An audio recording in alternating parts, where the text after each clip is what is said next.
Hello, everyone. The weather here on Hawaii's Oahu Island is gorgeous as we kick off the Waialae Open from the Waialae Country Club. Sitting beside me is our analyst, Bob Smith.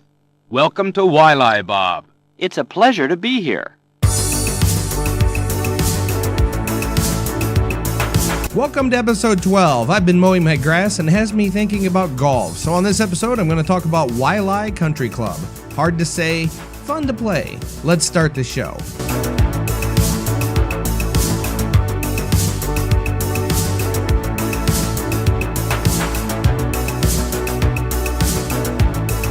All right, welcome back, everyone. Okay, there's new music, just mixing it up a little bit. The music is from Don Del Piero. I hope I'm saying your name correct, sir. And the song is titled Childhood Heroes of the Past. And it is used with his permission, actually. I reached out to him on YouTube and asked him if I could use it on a podcast. And he said, yeah, go on. So I went ahead and did that. I found it on the Prime Thanatos YouTube channel, although I used a different version from a different YouTuber. Because the Prime Thanatos one had Hulk Hogan talking to the A-Team, and it was mixed in with the music, and I just wanted a clear-cut version of it, so that's what I did. But I do recommend the Prime Thanatos if you like that kind of synth-wavy music, which I do. It's a great channel. So I think moving forward, I'll be using this theme for a while, or at least I am, until I get tired of it. And as longtime viewers of my YouTube notice, I change the theme up usually about once a year. And, I find if things sit too long, they just kind of get stale. So I heard this on the channel and I was like, man, that would be awesome to get into. So that's why I decided to use it. All right. So as you know, I've been mowing grass and stuff and it's getting to be summer. Well, I don't know. It was 40 degrees in the morning yesterday. I don't know if it's going to be summer or not. It's getting kind of weird. Anyways, to move on here, we do have some feedback. Now, I have feedback from one listener, and I could not find it, and I apologize, sir. It was over my Star Fox 64 coverage, and I didn't really describe much of the levels, he said, and you were correct, sir. That was not my best effort. I put everything into it that I could, and, hopefully someday I'll return to that, and we'll have like a Star Fox 64 episode 2. I was not, I was okay with it. But there were a few things I could have done. I could have described the levels a lot better than what I did. And so I apologize for that. But another feedback I got back here was from John Morin on Twitter. He said, I very much enjoyed the episode like I have all the others. I know this may sound like nitpicking, but at the beginning of the episode, you said that there were only 2 Tetris games on the N64. In fact, there were 4 of them, 3 of which came out in North America and 1 in Japan. And so he gave me a list of them, the new Tetris, Tetrisphere, and Magical Tetris Challenge. Japan exclusive was Tetris 64. You should check out Tetris 64. It has an exclusive peripheral for your heart rate, which speeds up the game as your heart rate increases. So I replied to John here, and I told him, I basically said, I don't know how in the world I missed Magical Tetris, which is a Disney-themed Tetris game. So we will be covering it, don't worry. And I also told him that I do plan on doing like a Japan month here on the show. There's a couple of Japanese games. Now, first of all, whenever I mention a game release, I usually talk about North America. The reason is a language barrier. I don't read Japanese and I can barely speak it. I mean, okay, now I got to explain that. I can only say good morning and obviously bye. But when I was in middle school, so this was like grade 6 or 7, we had to take Japanese class, which was kind of odd. Spanish was down the hallway, and we also had, French and I think German, your typical languages, but Japanese was kind of unique. The principal at the time, I don't know what she was thinking, and that was not my thought. That actually comes from the person that replaced her, said they don't know what that principal was thinking by having a Japanese course. Basically, we used to watch My Neighbor Totoro, but now I'm getting off on a tangent here. Anyway, so yeah, we had a Japanese class, and I'm going to be honest, folks, it's hard for me to pronounce the names, and that's what's got me kind of nervous. The guys that made the game we're going to talk about today are all Japanese, and so I'm going to butcher their names. I can barely speak American names sometimes. I'm just going to be honest here. Okay. Anyways, so whenever I talk about games, I usually talk about the North American because that's what I grew up playing. I didn't really play Japanese. But I do want to do a Japan week because there are a couple of Japanese games that obviously need to be talked about. I believe Sin and Punishment. Heck, we're going to talk about Tetris 64 because that heart rate thing just sounds really cool.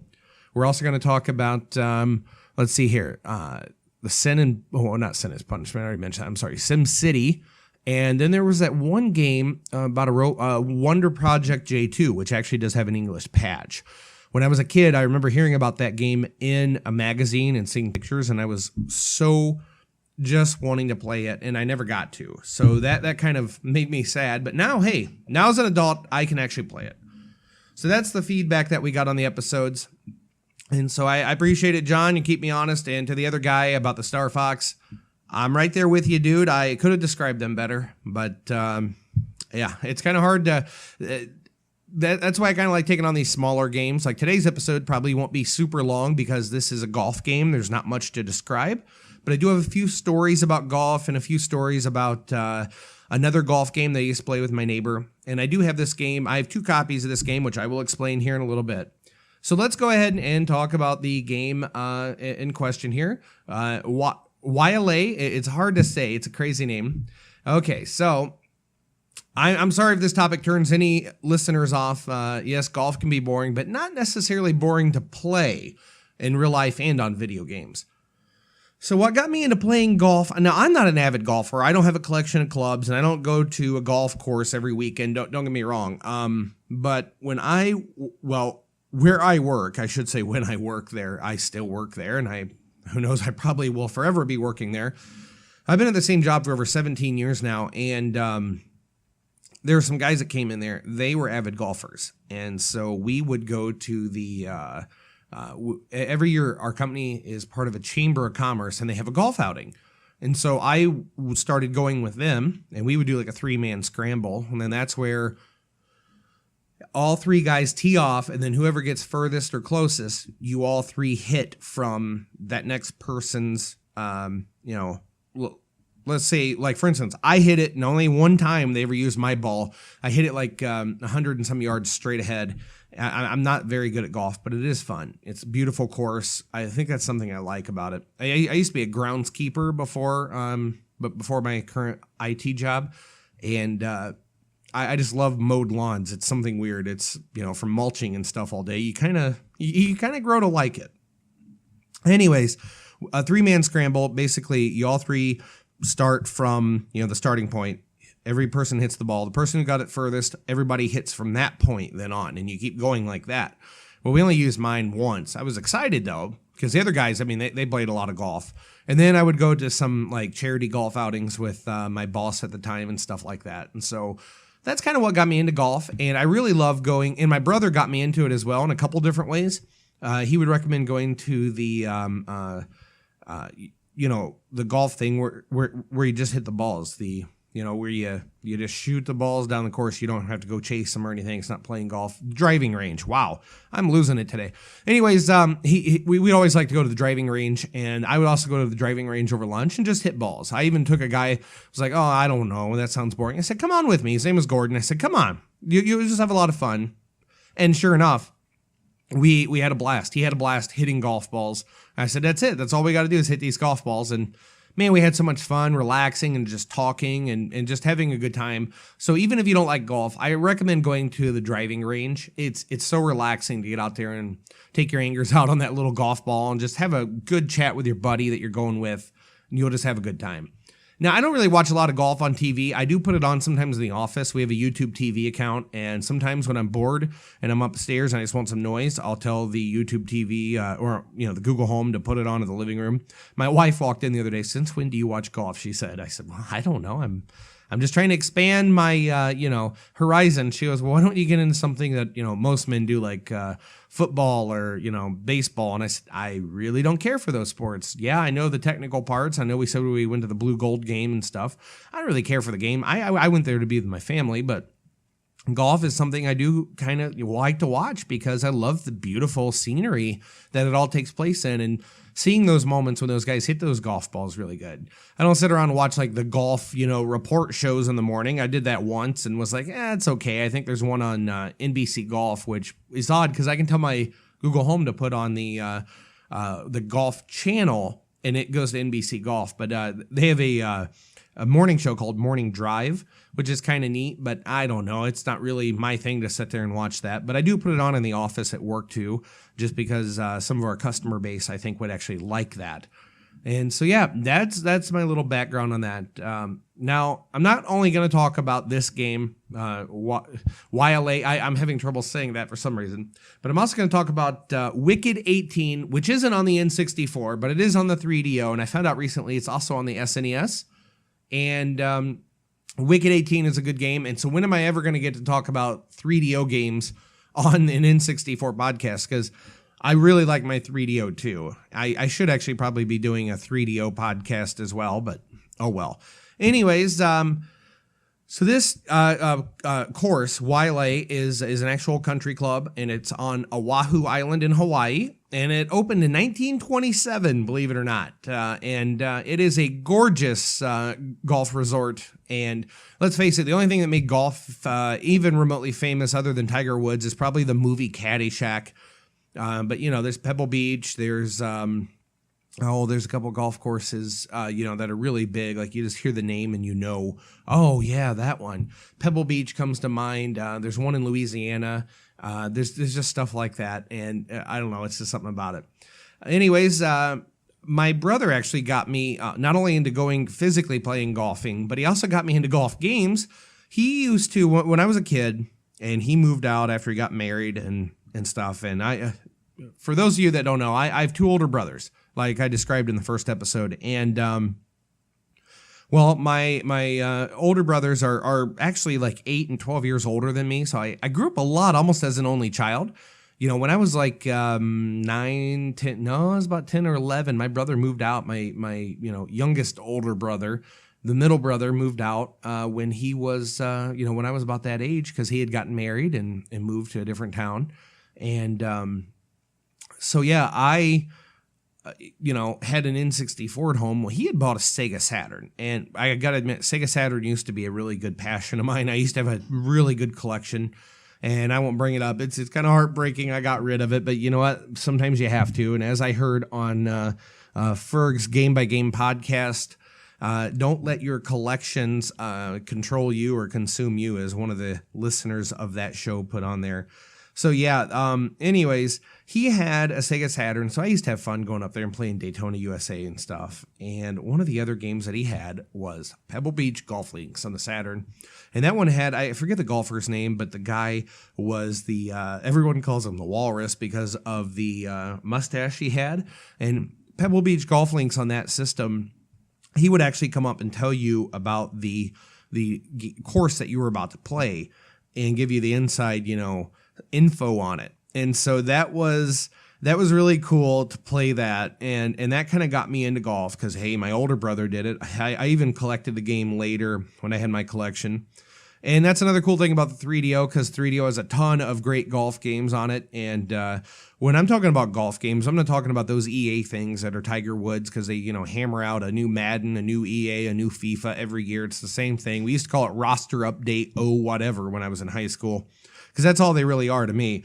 But anyways, the T&E Soft ones that we're going to talk about today, they are really good simulation golf games. They don't have, they might have real players and stuff in it, but they're just more about playing the game of golf than they are actually about pushing some title.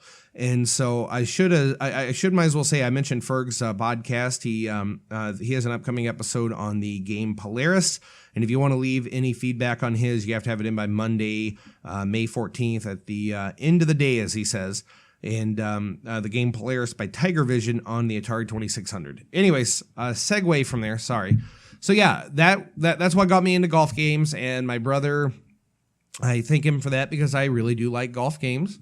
So this game is set on the Waialae Country Club in Oahu, Hawaii. It's 1 to 4 players alternating. It uses the memory card and the rumble pack. Memory card to save your golfing data. Oh, excuse me. And I imagine the rumble pack is used for, feeling the ball.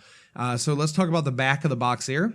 And so now the only back of the box I could find actually has a sticker over part of the bullet points for $79.95. Wow, can't believe this game was that much. Anyways, it says Waialae Country Club True Golf Classics, which is actually the full name of this game. Get a grip on golf reality with Waialae Country Club True Golf Classics. This golf simulation is tucked into a beautiful Hawaii setting. But don't let the scenery fool you. The course is designed with all the challenging hazards of real golf. Enjoy the 6 game modes and save all your statistics to game-packed memory. Create up to 10 golfers and fill each golf bag with customized clubs. Don't be stuck in the rough with an average golf club or golf game when you can hit the fairway with the best. Waialae Country Club True Golf Classics. Store up to 10 golfers, and these are the bullet points. Store up to 10 golfers, 10 custom golfers, and their golfing statistics to game-packed memory. Play on the carefully designed Waialae Country Club golf course. And then it talks about 6 game modes, in which this is part of the sticker is over. Basically, it's just listing its skins, strokes, and yeah. And then it talks about the voice commentators. It's got 6 pictures on the back. Now, I'm not getting into all the 6 different game modes. And I'll tell you why. It's basically, it's golf, so there's not really that many different variations. I would think that you have it. And I do have this on the 3DO. It's the same courses that I could tell. They obviously don't look as good.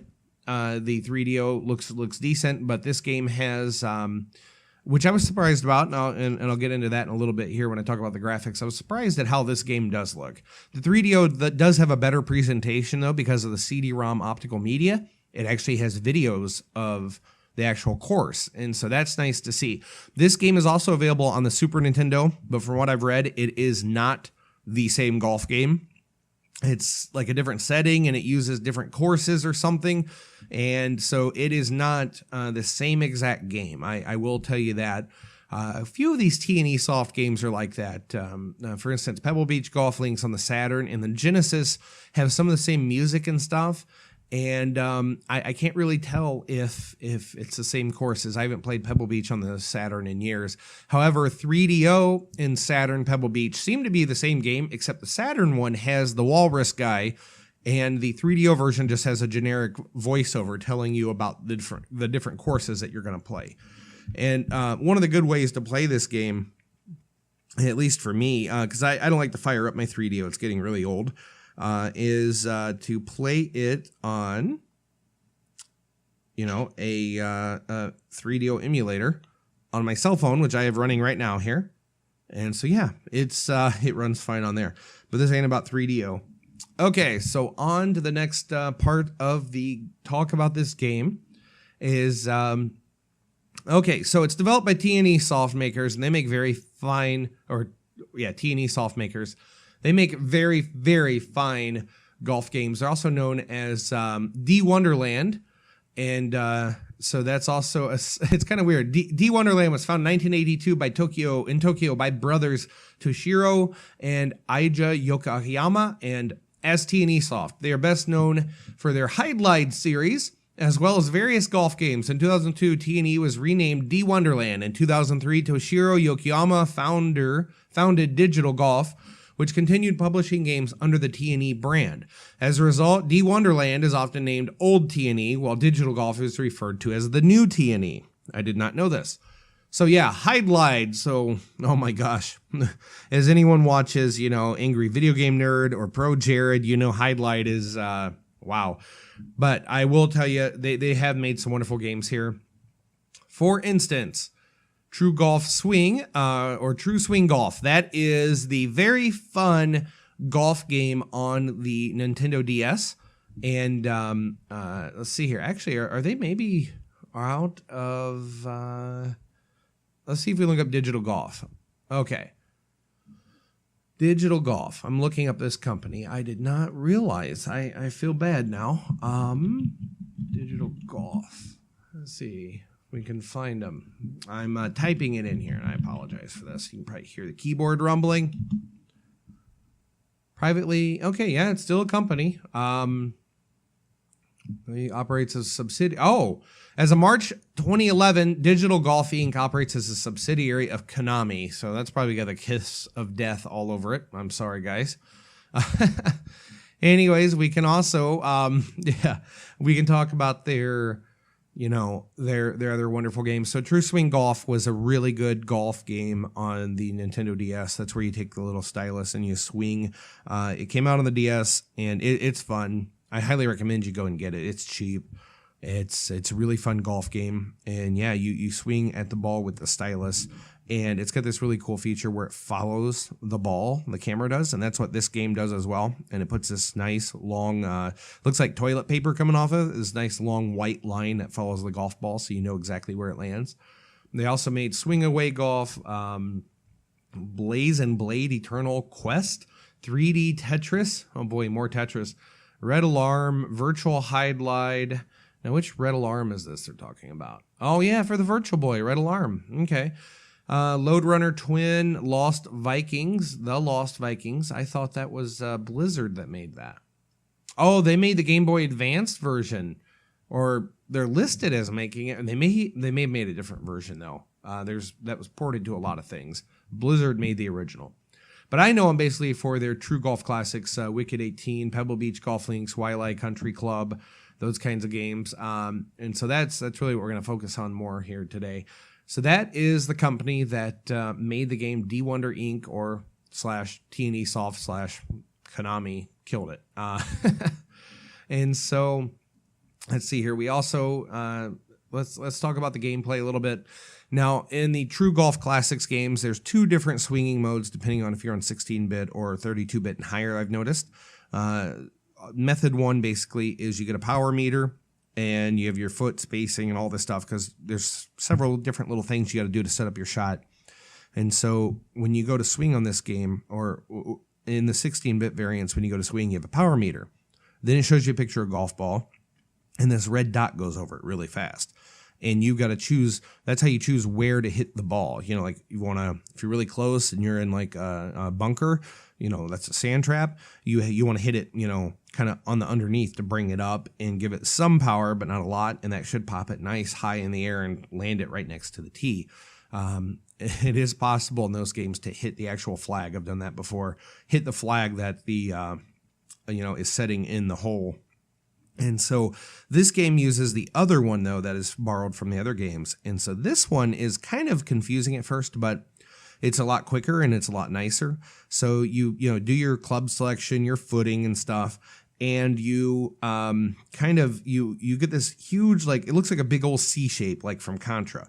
And it swings out, it goes out, the little meter does, fills up, and that's how much power you're going to put into your swing.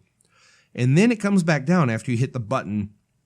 It comes back down, and you'll see this little area in the bottom of that. You want to hit it within that area because that's like the closer you can get it to the center of that highlighted area.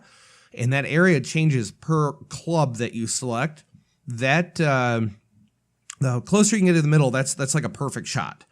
And so, you can get it as close as you can to that. Now, this game I was surprised by the graphics. So, I'm sorry, that's the swing mechanic. Now, this game, I was surprised by the graphics. Being the N64, I was expecting 3D polygon players, but no. This uses the motion capture players just like the other games. And the swing thing is there, but when you hit the ball, the camera follows the golf ball in real time. So that's really cool. That kind of adds to the gameplay. The older ones, like the Saturn and 3DO and stuff, and way back to the SNES, when you hit the ball, you just see a representation of its shadow, and you see the ball traveling down the course, and then the game loads the little next area where the golf ball lands. And this is very annoying when you hit it onto like a side of a big hill, because it shows the ball rolling down off the screen. And if you're on the 16-bit systems, it really takes a while. And then you got to wait, and it loads the next screen, the ball rolls down. Then you got to wait, and it just goes on and on and on. The 3DO ones are a little bit better because it's quicker at loading those. And I don't know what they were thinking. When they made the Pebble Beach Golf Links game on the Genesis, they tried to do a 3D flyover. These games are set in like a 3D polygonal type shape, of the golf course. They're trying to do a flyover at like 2 frames a second. It just doesn't do it. Anyways, so this game follows it in real time. And I usually just choose quick play because I just want to get right into playing the golf game. And so I highly recommend this game. It's a lot of fun. It's got decent graphics. It has the commentators. As you heard at the beginning of this video, I put a little track of them in there because people were making fun of it on a video I was watching. They're talking about, welcome to Waialae, Bob. Glad to be here. It's just, you have the commentators. The other versions of this game don't have the commentary. It's just basically birds and people hitting golf clubs. I noticed that they also have the caddy over there. And so that's brought over from the other versions of the games as well. So yeah, I do recommend this game. Let's see here. You can get it it's sold on eBay recently. Looking at here, one guy bought it with a lot of NFL Quarterback Club 99, this game and Mission Impossible for $9.95. Another copy sold for $12.50 with Diddy Kong Racing and Magical Tetris Challenge. Alone, it was selling for, let's see here. This is completed listings, yeah, about 99 cents. And so that's on eBay. There is a buy it now right now for $3.99, and that comes with the manual. Delivery in 3 days. Shipping's only $2.99. On Amazon, I found it used, acceptable condition, Prime, so it'd be free shipping if you're a Prime member, $4.99. Or $3.99 with dollar shipping, or $1.97 with $3.99. And here's a really good deal: 2 cents with $5.95 shipping. So that's cartridge only. So yeah, this game is cheap. I picked my copy up for $3.99, as I talked about, and I believe one time in a pickup, and I was saying I was going to be covering this game a little bit. So that is this game. Now, one of their other games that T&E made. By the way, this was published by Nintendo, this version was. And so it looked like, I compared the graphics between 3DO, like the backgrounds and stuff are almost the same. It looks like they just copied it, but they had to dump the presentation stuff. They kind of, they try to do a presentation at the beginning, but it comes off as like a slideshow more than it comes off as, a video, which the 3DO and stuff had video of it, as I've mentioned. This game, its brother, Wicked 18, I highly recommend Wicked 18.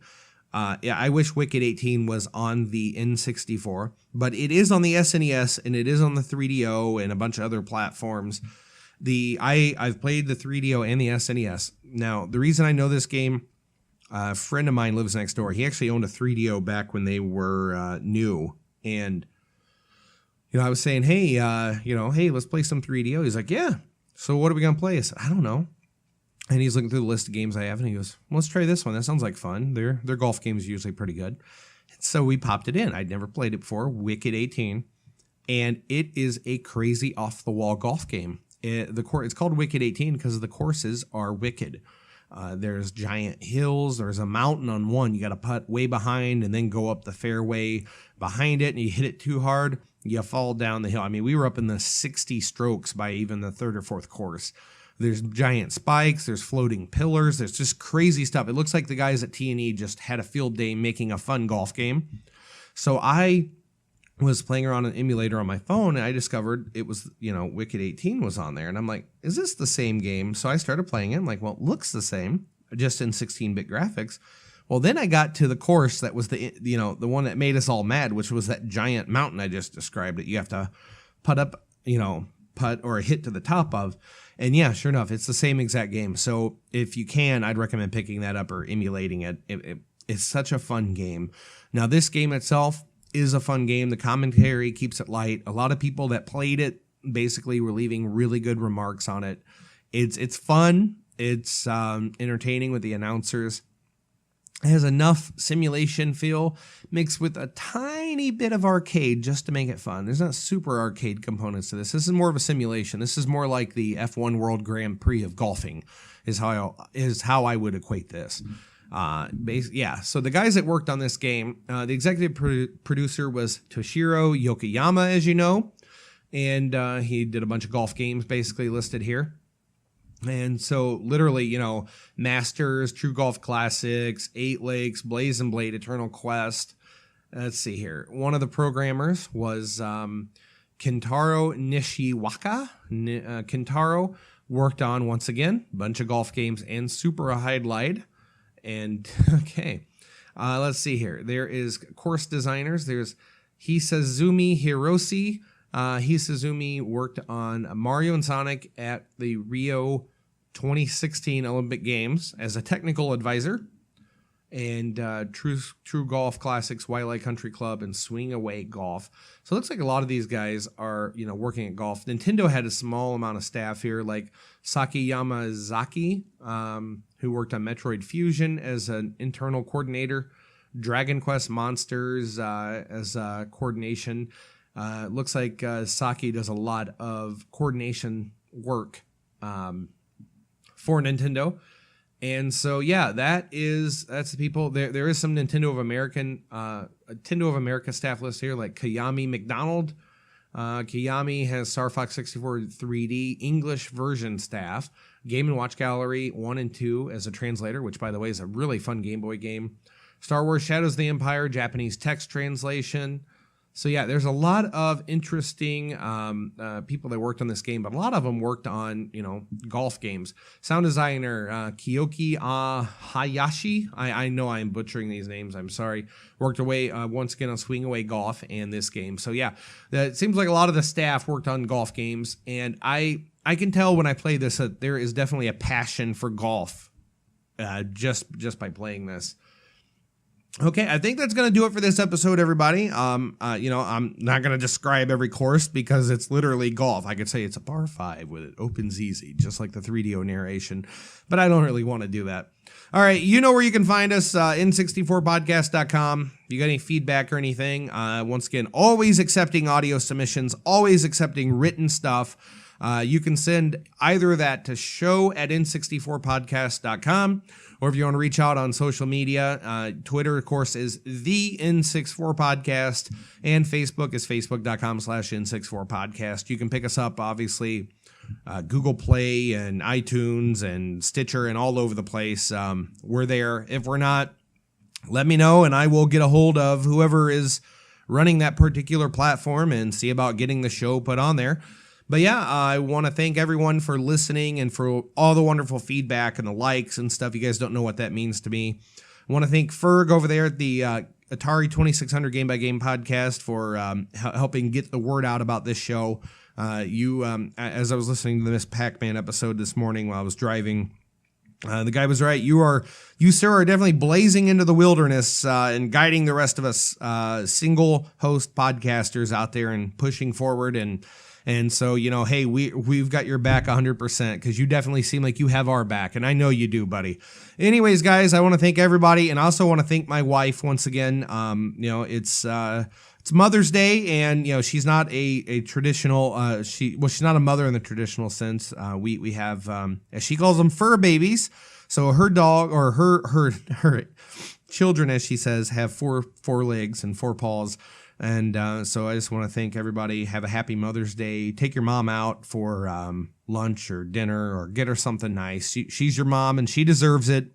And but I just like to thank my wife for encouraging. And she encourages me to do this show, and it's a lot of fun to do it. And it's not so much fun writing up the outline to do the show.